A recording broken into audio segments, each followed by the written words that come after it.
So, Anu, could you please do the invocation? I'm not seeing Bhuanaji, so you can do that. Om Sahana Vavatu Sahanau Bhunaktu Sahaviryam Karavavahai Tejasvinavadhitamastu ma Vidvishavahai. Om Shanti Shanti Shanti Harihi Om Shri Guru Pyo Namaha Harihi Om. Thank you, Anu. Welcome, everybody. So, we'll continue our discussion on the topic Nididhyasanam. These verses, like from verse 32 to 41, is Nididhyasanam. We introduced this topic in an elaborate fashion last week. So, any questions? What is the difference between Shravanam, Mananam, and Nididhyasanam? And do you have any doubts? What are we doing here versus what you need to do outside of this class? So let's start with the basic understanding. If you think about the whole Vedanta or the spiritual journey, the solution for the fundamental problem is self-knowledge, because we don't know who we are. We don't have our true identity.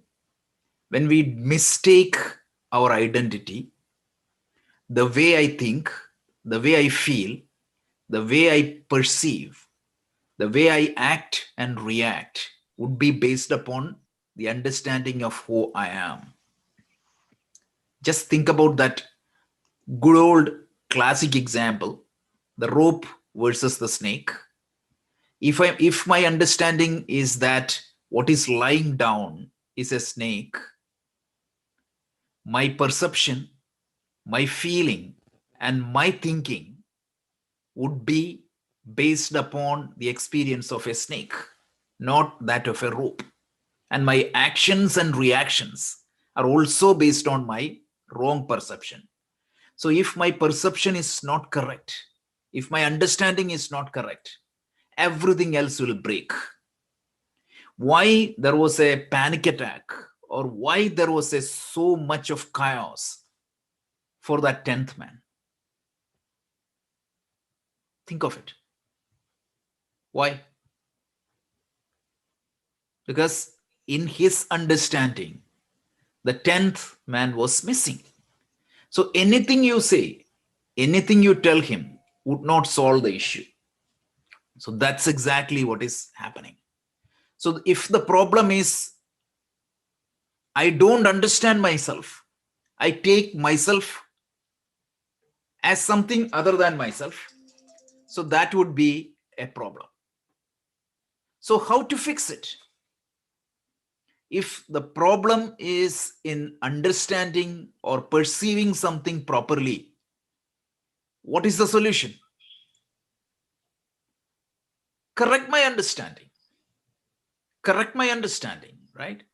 So for correcting my understanding, I have to use my proper means of knowledge. We talked about this also extensively. For example, if I wanted to see something, I need to employ the correct means of knowledge, which is the eyes. But if I wanted to listen something, I need to use the ears. I cannot use my eyes to perceive the sound. So if I need to gain knowledge, I need to use the appropriate pramana. That is the Sanskrit word. Prama karanam. Karanam means instrument. Prama means knowledge. That instruments which gives the appropriate knowledge. That is pramana. I need to use the correct pramanam for gaining the knowledge. And again, along with the pramanam, you have the appropriate conditions. For example, I'm looking something outside, and if it is full of dark, means if there is no light, I cannot perceive it properly. So the pramana has to be correct, and there has to be appropriate conditions for the pramana to work. So for me to understand myself, I need to use the appropriate pramana. And what is the appropriate pramana here? It is Vedanta, or the scriptures is the pramana. Scriptures place a mirror in front of me through the words. That is point number one. But what is the necessary condition for that scriptural pramana to work? I need to have a pure mind, and I need to have a stable mind or a quietened mind. Otherwise, this pramana will not work. So this pure mind and stable mind is achieved through the practice of yoga. It could be karma yoga for gaining purity, and upasana yoga for gaining stability. So once that is going to light up the settings, now I need to look and see. So how do I employ the second phase of my self-seeking? I need to employ the correct means of knowledge, which is the Vedanta. So how can I use Vedanta to know myself? There are 3 steps. And what are those 3 steps? Shravana, Manana, Nididhyasana. So is this sequencing clear? We need to know why means what, the why, the how, and what. All we need to know, right? Why we are doing, why we are using this teaching, why we are following this path. I'm following this path to know myself. Why? Because I wanted to get out of all the sufferings, all the problems. That is the goal. There is nothing else. It is not to master the scripture. Correct? That's the difference between the secular knowledge versus the spiritual knowledge. Here I'm not studying Vedanta to get a certification. I'm studying the Vedanta to know myself. Whereas I may study physics to get a degree or a certification. Here I'm studying Vedanta to know myself. So this is through Shravanam, Mananam, and Nididhyasanam. So what is Shravanam? Can anybody describe what is Shravanam? Listening or understanding? Yeah, studying the Vedantic teaching or the scriptural teaching under the guidance of a master for a sufficient period of time. This is the definition. So the studying of the scripture under a master for a sufficient period of time. Under a master means under a competent master. For a sufficient period of time. So this is Shravanam, because otherwise you won't understand. Then what is Mananam? Mananam is analyzing the teaching, logically trying to understand the teaching, because otherwise the doubts will come, and the doubts will prevent me from moving further. So what we do in this class is Shravanam and Mananam. We study and we do a lot of logical analysis, right? Why, what, all the how, all the logical analysis. We'll try to connect the dot. We will try to connect with other scriptures. We'll try to connect with logic, management, and everything, just because we wanted to remove any potential doubt. If that doubt is there, you won't understand this. And finally, even if you theoretically understand, there is something, I used a technical term. Anybody remember? There is some challenge. Your habitual thinking. Remember that? Even though you know that sun is not going down the ocean, when you see a sunset, what is our perception? Sun is going down. Exactly. That is the habitual thinking. So I know that I am Atma. I am not the body. I am not the mind. I am not the intellect. I am Atma. But that is not my experiences because of this Viparita Bhavana. Viparita Bhavana. So Viparita Bhavana means your experience contradicts with the fact. The sun going to the ocean is what is your experience, but that contradicts with the fact. So my experience is what? I am the body, I am the mind, I am sad, I am happy, I am tall, I am white, I am dark, I am old, I am all these problems, I take it as myself. Correct? That's exactly the Viparita Bhavana. So the practice here is, you want to bring your mind to a stabilized and a quietened state. And then what you do the repeated thinking. It is Nididhyasanam also derived from the root Dhyanam. So it's a special kind of meditation where you repeatedly think that who am I? I'm not the body. I'm not the mind. So that is why it is Nididhyasanam. I told one simple way to understand Nididhyasanam from the other verses. When you look at the scripture, if the pronoun used is first person, then you can understand that that verse is related to Nididhyasanam. So that's what we saw. We saw verse 32. Any questions? Otherwise, we'll do some chanting and then we will proceed 33, 34, and 35. So, Anu, could you please chant 32 to 35?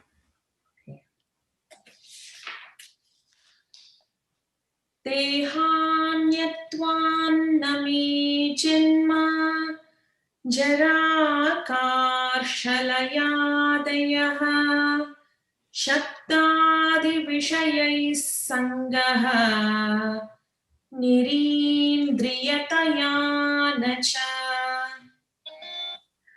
amanastvan dukkhaha ragadveshabhayadayaha aprano hyamana shupraha ityadi shruti shasana nirguno nishkriyo nityaha nirvikalpo niranjanaha nirvikaro nirakaraha nityamuktosmi nirmalaha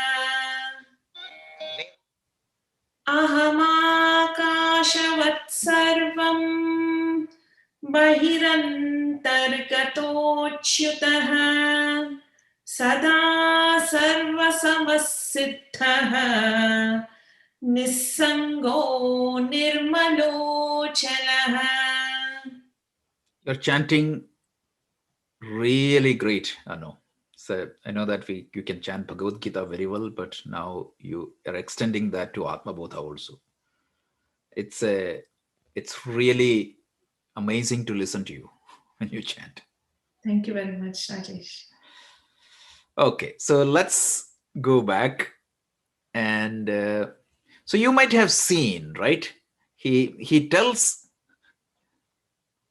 you look at the pronoun used, may. May means first person. So we saw this, right? So the first topic was, I am not the body. Remember, the difference is, I have a body, but I am not the body. Remember the example we used, Swapna Drishtanta? In that Swapna Drishtanta, in your dream, you had a body. You might have climbed a tree. You might have swam in a river. You might have done several things. Okay, you might have got a cut, and you felt your body got cut. But when you woke up, you just realized that was not my real body. But the difference is, please underline and understand, try to understand this. If you want to understand Vedanta, this needs to be understood. When you were in the dream, what was your identity? In your dream, you would have said, this is my body. And in your identity of yourself, that body also was a part. Isn't it? Isn't it? Because suppose you get sick in the dream. Why are you worried otherwise? Because when you were in the dream time and dream space, you thought this body, the dream body, is me, and anything happens to that dream body is going to impact me, and that is why you were worried and anxious. When you woke up, you realized that no, that was a false identity. Yes, I had a body, I had a dream body to operate in the dream space and dream time, but I exist outside of that dream space and dream time, and now I use a different body. That is the difference. Think, contemplate upon this one idea. You get it, you will get the Vedanta. So it's a fact that I had a dream body, and that was useful in the dream space and dream time. Just like that, I have a body to operate in this time and space, but understand that I do exist beyond this time and space, and this body is useful for me to interact in this time and space, but I do exist beyond this. This is the fundamental teaching of the Vedanta. So now Shankaracharya tells, since I am not the body, but its body is a tool given to me, so because I am not the body, I do not have birth. You may think in the dream that you had born, but you know that dream body means you just got it.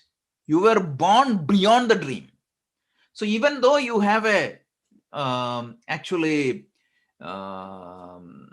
date of birth, that date of birth is not for you, but a body belongs to you. I got an interesting email or a question from somebody. They said, when you take life insurance, for whom you are taking the life insurance? Typically they say, I take the life insurance for me. It's for the family. No, actually, it means It's for the body. what is the It's insured? for your body. It is for your body. Yeah. It's like, consider you take an insurance for your car, right? You take an insurance for your home.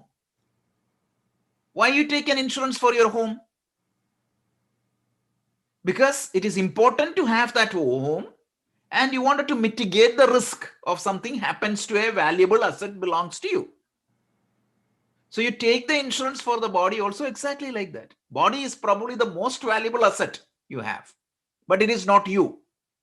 Just like the car is not you, but the car is critical for you to transact with the world. The house is not you, but it is important for you to have that house. You want to insure that. So exactly like that only. So you take the insurance, and that is for the body. So I do not have any birth. The body has a birth. I do not have any old age. The body may have an old age. I do not have any decay, but the body may have a decay. I do not have any death, but the body may have a death. And second point, right? He said, I am not the body. So any of the problem of the body is a problem of my equipment. Definitely it's a situation I need to handle, but it is not me. If something happens to body, nothing will happen to me. I may have to take another body, that's it. It's like you're losing the phone. You may have to take another phone, that's it. So like that, I am not the body.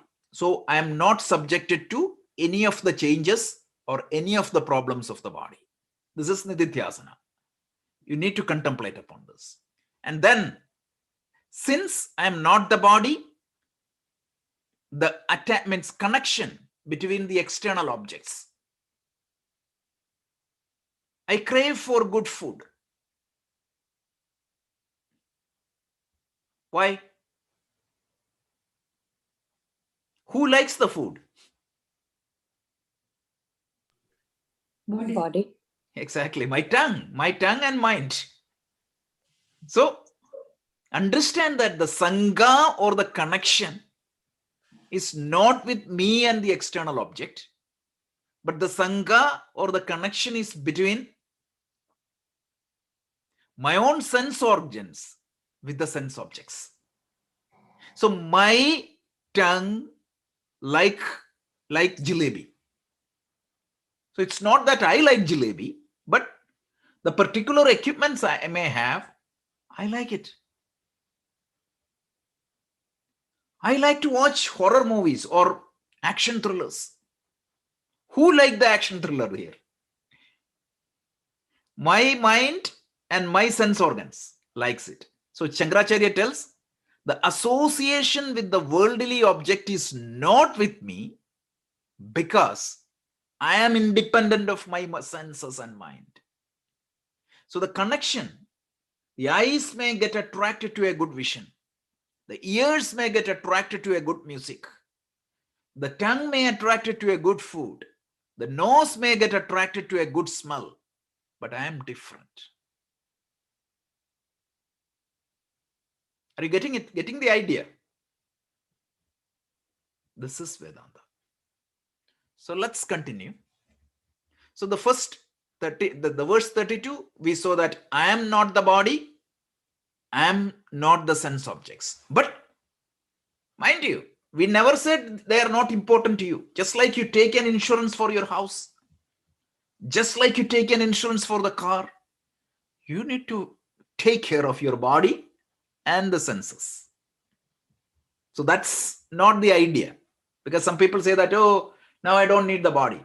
They started ignoring the body. Is that what the Vedanta is teaching? Anybody tells that, quote Bhagavad Gita, chapter 6, verse 17. Yuktahara viharasya, yukta cheshtasya karmasu, yukta swapnavabodhasya, yogo bhavati dukkha. Anybody telling to ignore your body or the mind? No. We wanted to take care of that because they are temporary, but they are valuable. So I need to maintain my assets properly. But Rajesh, so then, what are we really saying? That okay, what we are saying is like, okay, I'm afraid, right?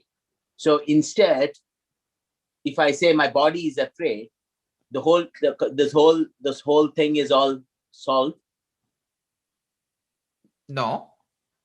What I'm saying is that, see, one is, if I think that I am the body, what is the problem? I am subjected to all the changes of the body. Okay. I am subjected to anxiety. I am subjected to depression because whatever you do, right? Even if you get the best possible life of your time, how many years you are going to live? 120 years maximum. After that, you need to say bye-bye.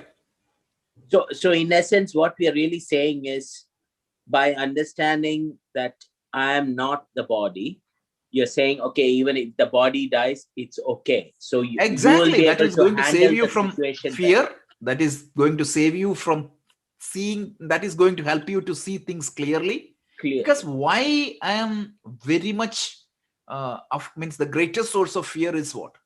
The fear of death. Yeah. So the best example, if you think that your dream as a lucid dream,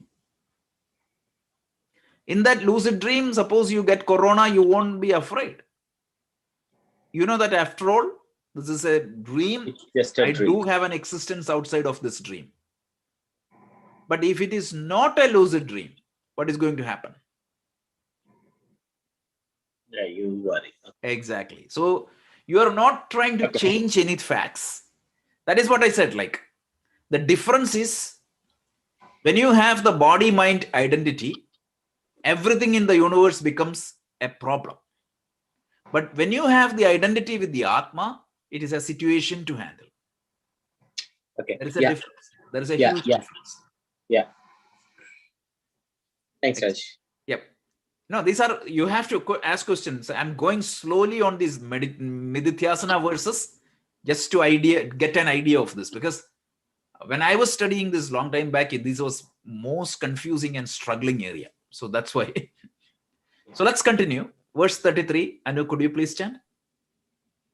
So the first part is I negated the body and I negated the sense organs. Then who am I? Amanastvam name dukkha ragadvesha bhayadayah aprano hyamanashupraha ityadi shruti shasanat. Again, very beautiful. So he tells Amanastvat. I am not the mind. When you say I'm not the mind, he's saying that currently my identity is with the mind. But the difference is, instead of my mind, me the mind, the difference is I have a mind. So when I am not the mind, that negates a lot of other things. He tells, Name dukkha, I do not have any sorrow. So what exactly is sorrow or happiness or any such emotions? Can you think? Feeling limited, Yeah, it's a feeling, right? It's a mental activity. If you scientifically think, what is sadness? It's a particular mental activity. What is happiness?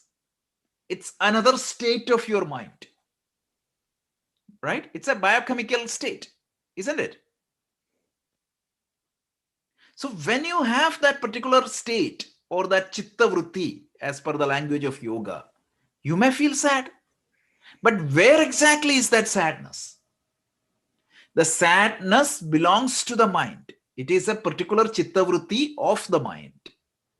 So the difference is, instead of saying that I am angry, this identity shift is make you feel that, yeah, I do have an angry thought, or I do have anger in me. I feel angry.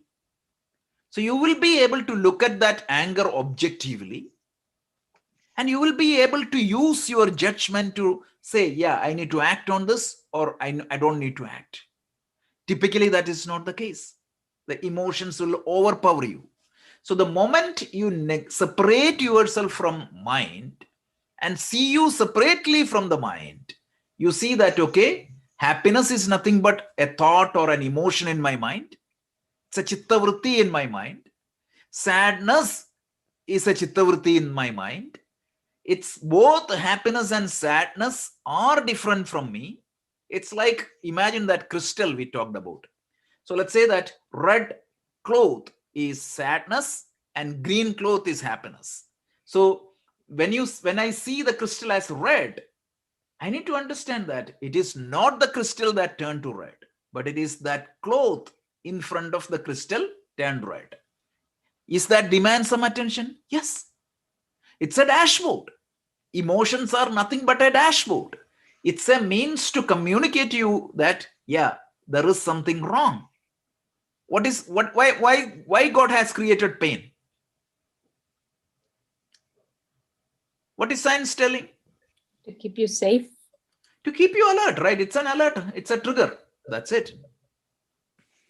So these emotions are designed for a purpose. It is designed to communicate to you something. But what happens? We take the emotions as ourselves and act and react accordingly. So this shift of identity from the mind to the consciousness helps you to objectively look at the emotions and act on it rather than react on it. So he tells, Amanastvat name dukkha. So I am not the mind. So I am not sadness. Yes, I see sadness right now. That is correct. But I am not sadness. And then raga dvesha bhaya. I do not have raga, extreme attachment, dvesha, extreme aversion, bhaya, emotions, the fear. So I am not fear. I'm seeing fear. That is correct. I am not addicted to that. Yes, I see a pull towards that. I'm seeing a push away from that. I see jealousy. All these are dashboards for me to make some adjustments in myself. Your car shows the gas is down. It's not for you to sit and cry. It is for you to put the gas in. The car shows low air. That is an alert for you. I see sadness. It's an alert for you. It's a situation to be handled. So think of these emotions as a dashboard in your mind. So when I am not identifying with mind, I will be able to use this dashboard properly. Otherwise, what is going to happen? Instead of me using the dashboard is going to drive me crazy. Isn't it? So that is, then he tells apranohyamana. Aprana amana. I am not the prana. I am not the energy in my body. Yes, the 5 pranas. The pranas, apana, vyana, samana, udana, right? The different prana. It is in me. But I am not that prana. I need it, but I am not that. And then I am not the mana. I am not the mind. I am independent of my prana and the mind. So then who are you? I am the consciousness. Shubhraha. Shubhraha means, or Shuddhaha, or Shubhraha means I am the pure consciousness. I am the pure consciousness by which I see everything else. Ityadi Shruti Shasana. This is what the Upanishads or the scripture teaches me. Shankaracharya tells. He wanted to give that authority to scripture rather than himself. So he tells, this is what the Shrutis tells. To be very specific, he is quoting one Upanishad, Mundaka Upanishad, 221 or 212. I believe it is 212. Yeah, it is 2nd chapter, 1 and 2. That verse is going to talk exactly the same thing. So Shankaracharya quoting Upanishad and tells a point. I am not prana. I am not body. I am not mind. I am not sense organs. So when I am not the body, the problems of the body is not me. The problems of the prana is not me. The problems of the mind or the emotions going through the mind is not me. I am different from all these things. Nagi, I got your message. You are absolutely right. You were talking about the Shankaracharya's Nirvana Shatkam. That's exactly the same Nidithyasanam. Anybody knows that? Manobuddhya ahankara chittahi naham. What does that mean? Exact the same thing we said. I am not manaha. I am not buddhi. I am not prana. Then who am I? What is that verse tells? Anybody remember? Shivoham, Shivoham. Exactly. Chidananda Rupam. What is my nature? Chit, consciousness. Ananda, contentment. Rupam. Shivoham, Shivoham. I am that Shiva. That is a verse. That Ashtakam is for Nidithyasanam. Exactly, you're right. Isn't that something that he recites when he knocks on the door and his guru says, "Who is it?" And that's when he recites his poem? Is that how the story goes? No, that is different. That is Astamalakiyam. So, 3-minute story. You want that story? Okay, sure. Okay. So there is Shankaracharya has multiple disciples, and one of the disciples' name is Hastamalaka. So what is the meaning of, means Hastamalaka is a name given later. What is Hastamalaka? Hasta Amala. What is Amala? Amla. The fruit even. Yeah, exactly. So how can you hold that fruit in your hand? Easily, right? Yeah. You can easily hold it. So a person who got the knowledge who could hold the knowledge exactly like that, that is Hastamalaka. That is the meaning of his name. So this child, when he was born, he was not talking. His parents did so many things. These are all stories. I don't know whether it is correct or not. You can read this in Shankara Digvijayam. Shankara Digvijayam is a life story of Shankaracharya. There are two versions of Shankara Digvijayam. One is written by Anandagiri and the other one is written by Vidyaranya. So both has this story. You can read this.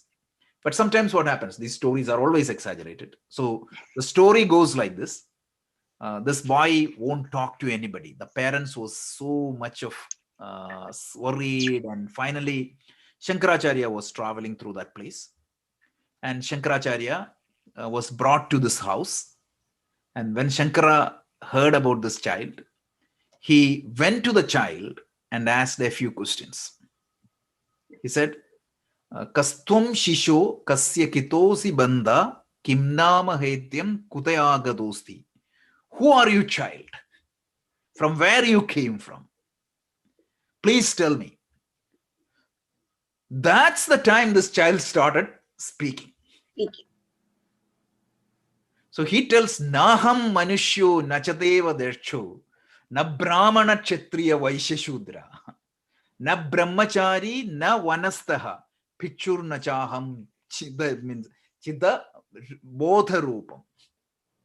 Then he goes on and on. He tells nimittam manachachuradi pravurto. So whole Nididhyasana verses. So that's what the answer to that question. So that's also beautiful. If you are interested, Ram,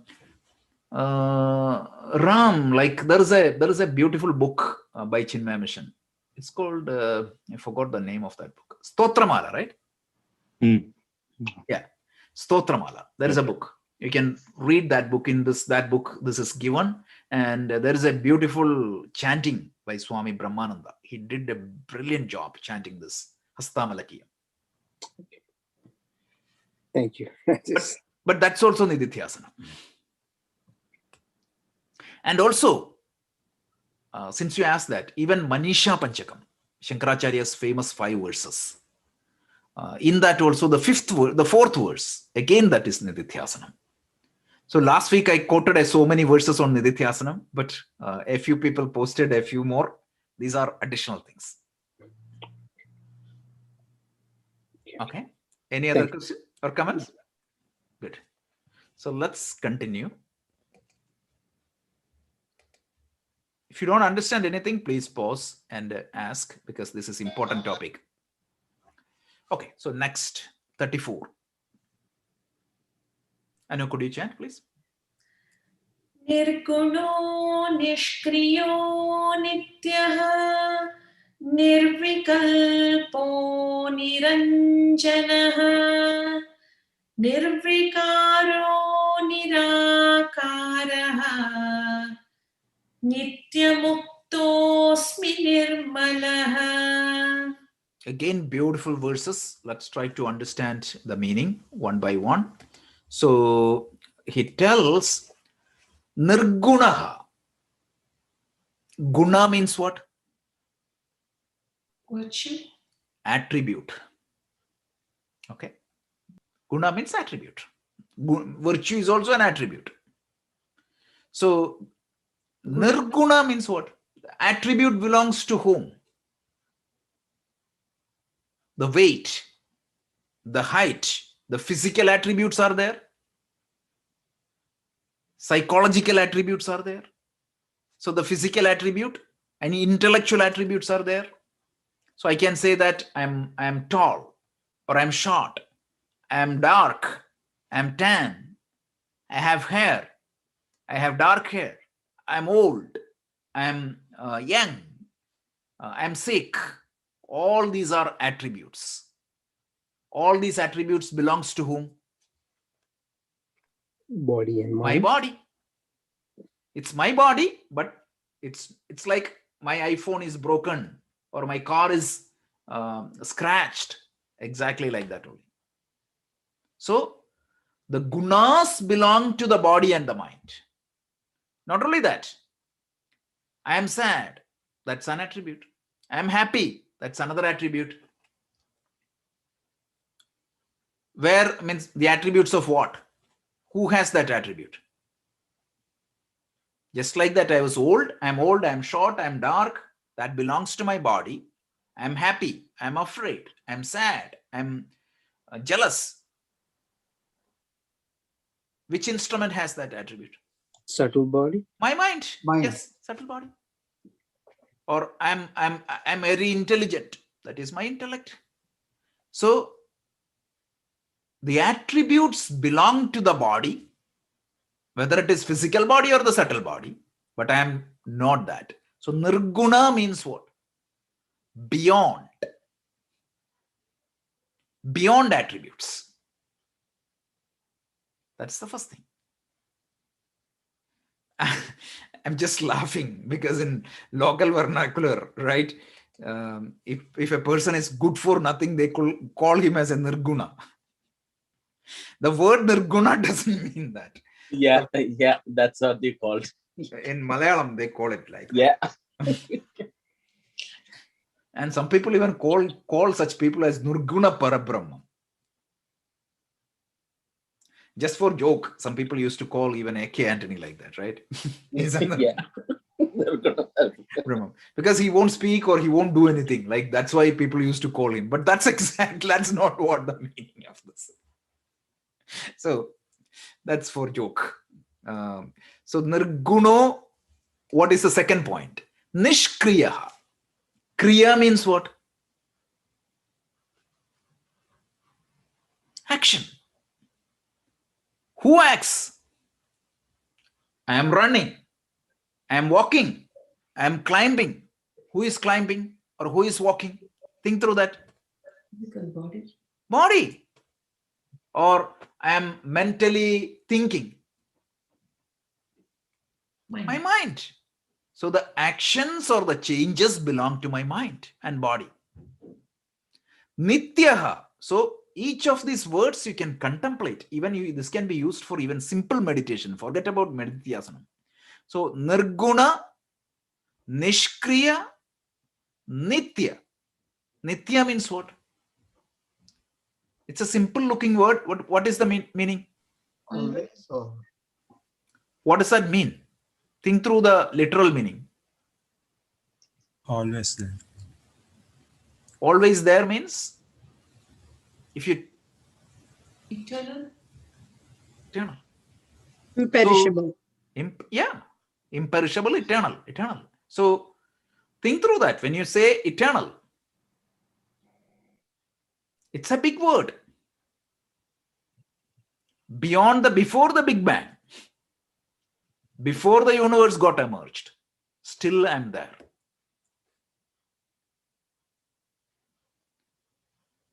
That's what it is. Who am I? I'm the Atma, I'm the Brahman. There is no destruction for me. Then the next attribute is Nirvikalpa. Vikalpa is what? Thoughts. Simple definition. Okay. When we go to Yoga Sutra, we will see a bigger definition. But Vikalpa, thoughts. Nirvikalpa, where the thoughts belongs? Mind, isn't it? So Nirvikalpa means I am beyond that. So what is called Nirvikalpa Samadhi? Have you heard of that term? Savikalpa Samadhi and Nirvikalpa Samadhi.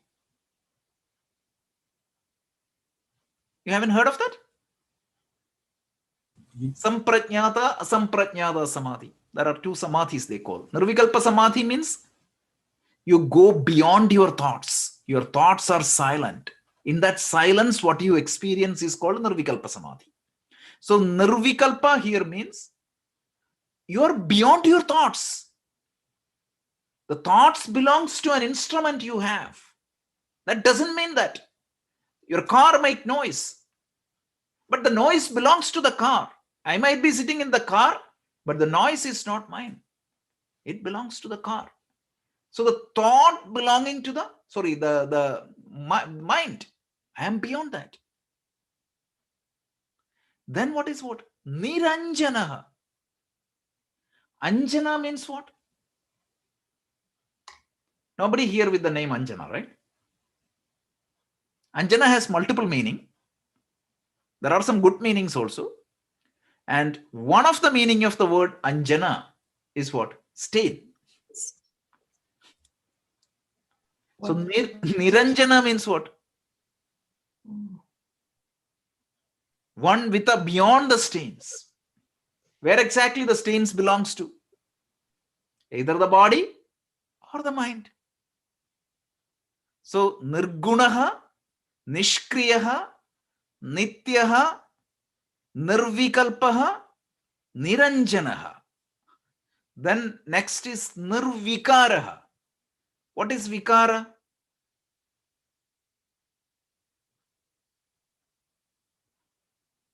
Anybody? Feeling. That is local vernacular? Yes. Emotions? Subject to change, right? Yeah. The actual Sanskrit meaning is modification. Yeah. So Nirvikara means that which beyond the modification. So now when you look at yourself, you are a child. Now you are a grown-up person. Tomorrow we will be an old person.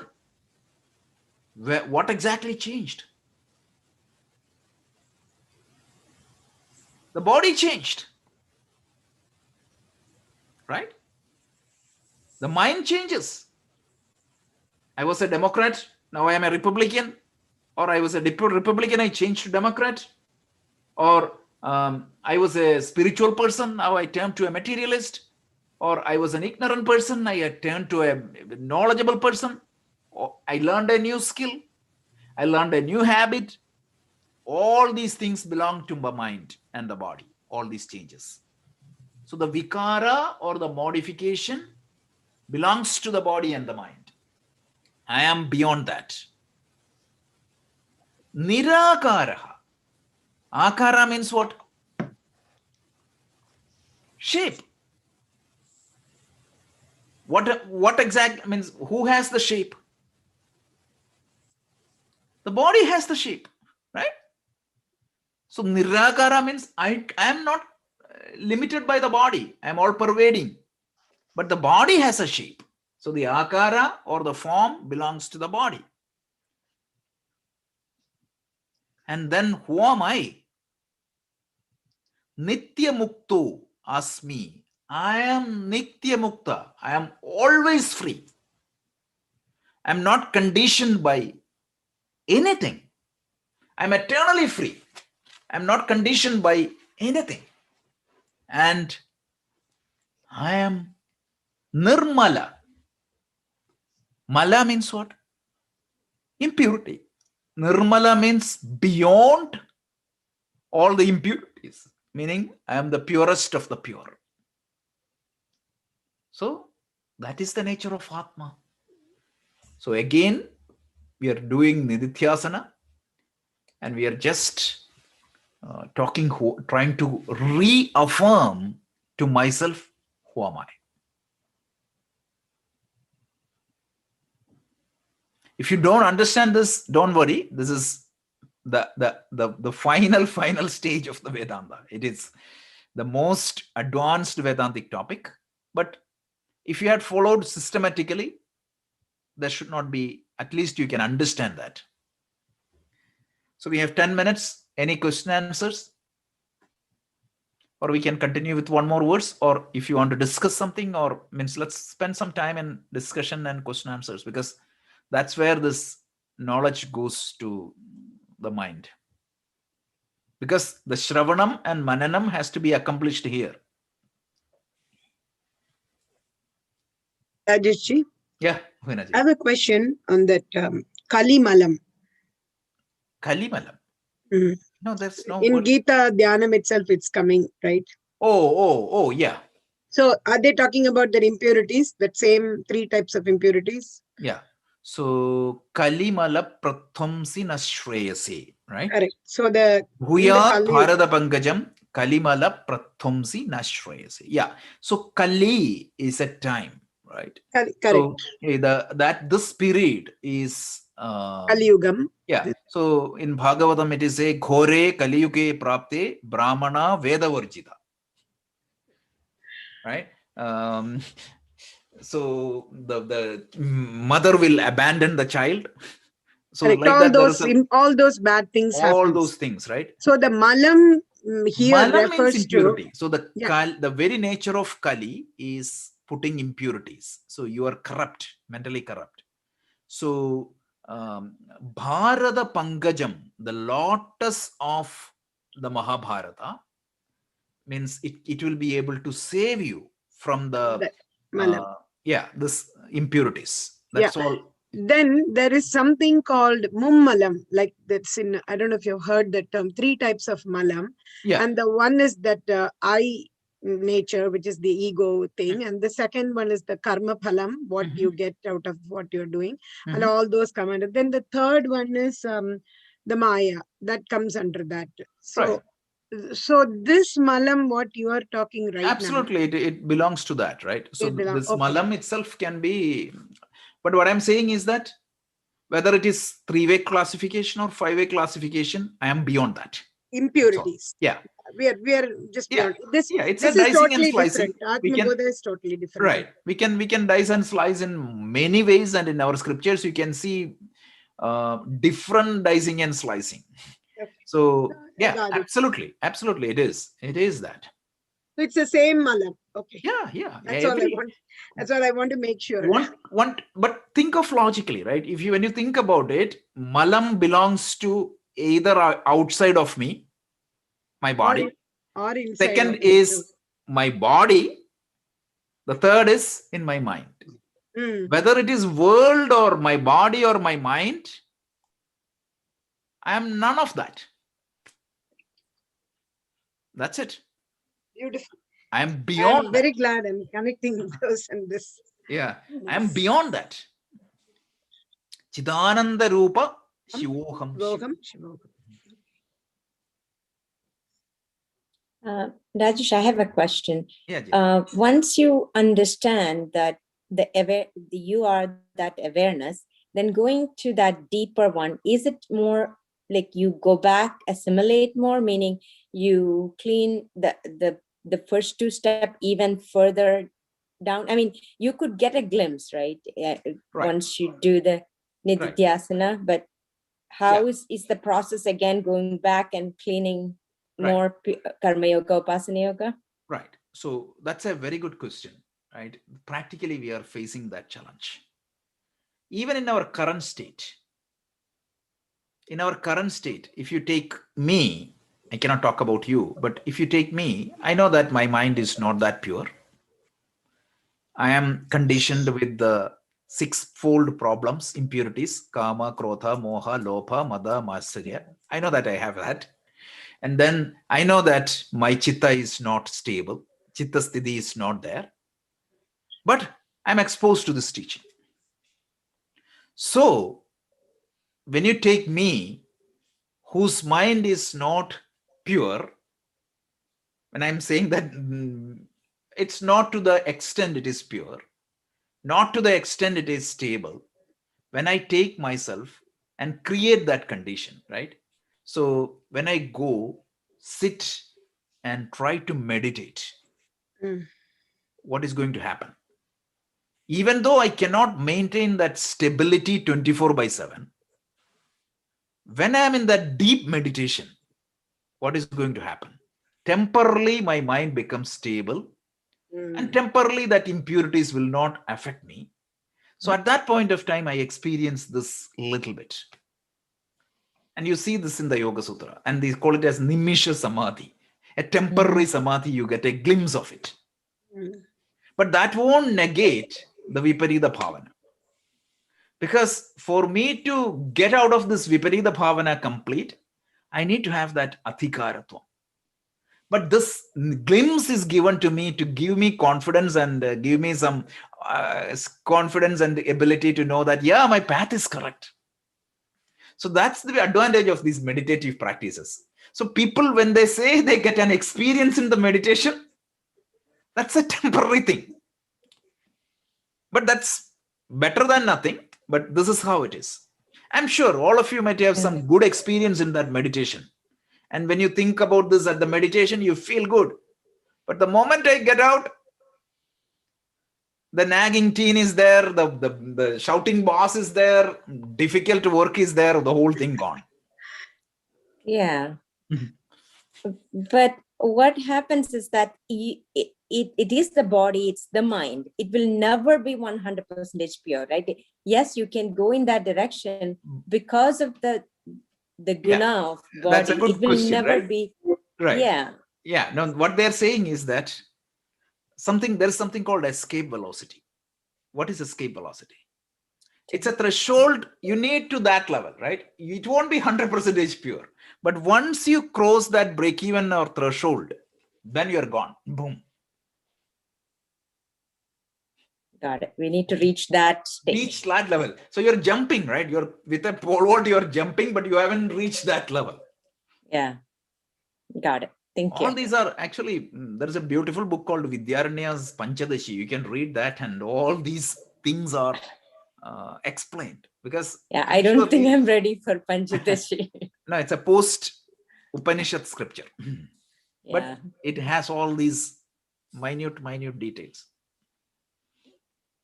Any other question? But these are good questions, really practical questions. Yeah, Rajesh, in the last class, you had talked about, you said there is a difference between a subconscious mind and an unconscious mind. Can you expand on that? Yeah. So again, this model is not 100% aligned with the psychological model. So per the definition of Vedanta, the mind has 3 levels. One is called conscious mind. Conscious mind means the mind, which is when you're awake, what comes to your mind? It is the surface of the mind.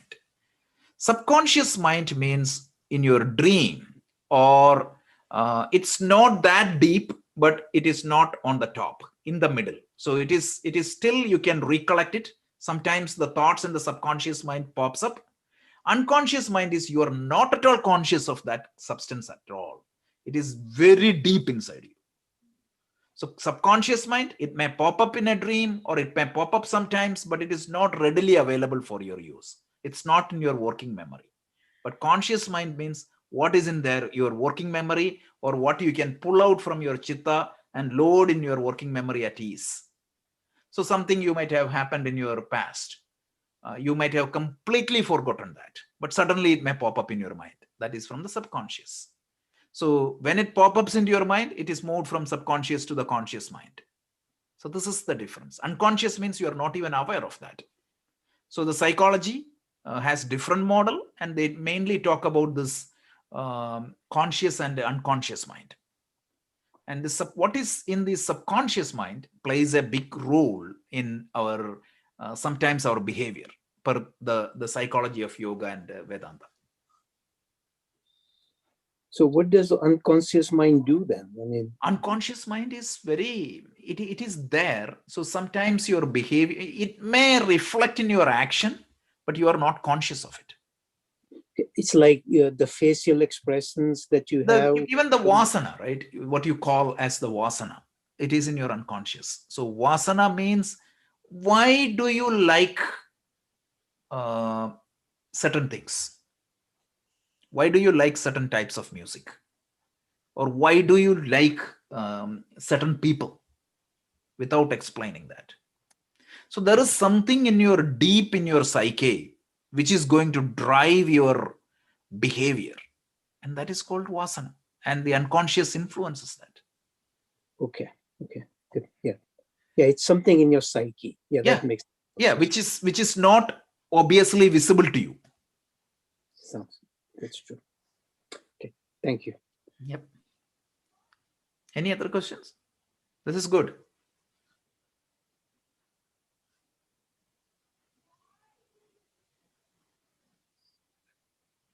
Very good. So please join Saturday.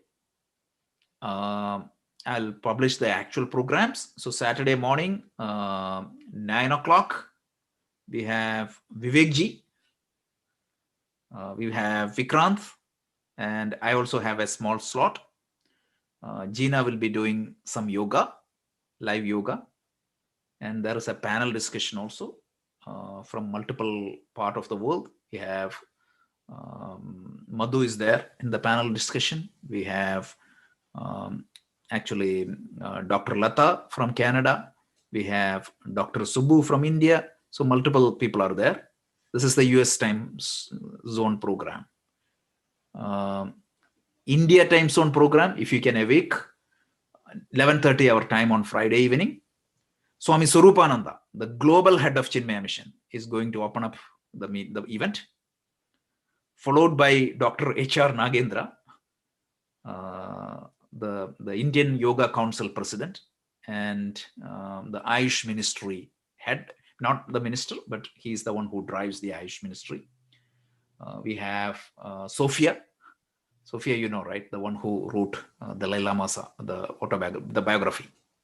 So, and we have a Tibetan Buddhist monk who spoke even last time. He's very good in meditation technique. His good thing is he is the one of the person who went to the lab and used MRI to see the effect of meditation scientifically. So you can ask any meditation question to him. So we have a good set of speakers. So that will be 11:30 p.m. on Friday. Right? Friday, right? Yeah, 11:30 p.m. on Friday. Because they are ahead of us, right? So yeah. So the India 9 a.m., which is 11:30 p.m. on the Friday. This time I'll make sure that the recording is also available. The topic is happiness, and Swami Swarupananda is also a very good speaker. He said he's the global head of Chinmaya Mission, so he's such an esteemed leader. So we are so glad to have him in our program. This is tomorrow night. Tomorrow night. I think the event will start with and Dr. Vinay Sahasrabuddhe is also there. So he's also I was pleasantly surprised to see his knowledge level last time. It's really good.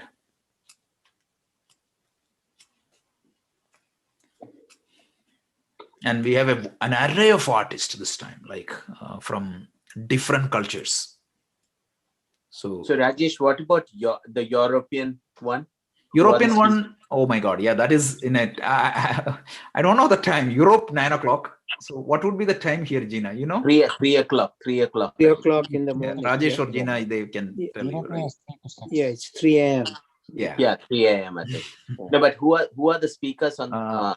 It's the European Yoga president, Swami Suryananda. He's an Italian, but he will use translators. He was there in the earlier one, right? Last time also. Yeah. And I believe, I don't know exactly who is speaking on that time zone, but means there are some speakers from Europe. A couple of other speakers are also there. Yeah. Okay.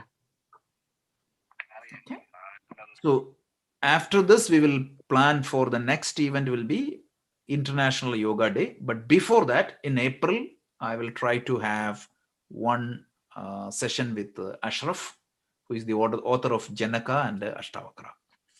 It's such a good book, so he can give a good insight into that. Because that is the way he explained this idea of who am I in that book is amazing. Any layman can understand. So that's brilliantly written. So, and he's writing another book right now. The pandemic has created a work-related situation. A youngster loses his job, and how the Vedanta teaching help him to maintain a composure and face the challenge. It's a novel, but the way he introduced, it's not at release. He was talking to me the other day, but it is amazing, like how the spiritual solution to material problem that's he was trying to convey in that book. So that also will be, I'm excited to see that book.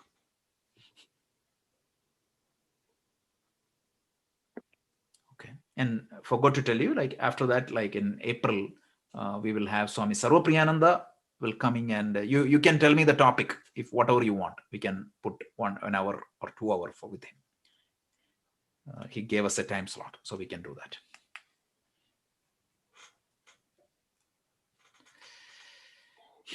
Excellent. Thank you. Poonaji, could you please do the invocation?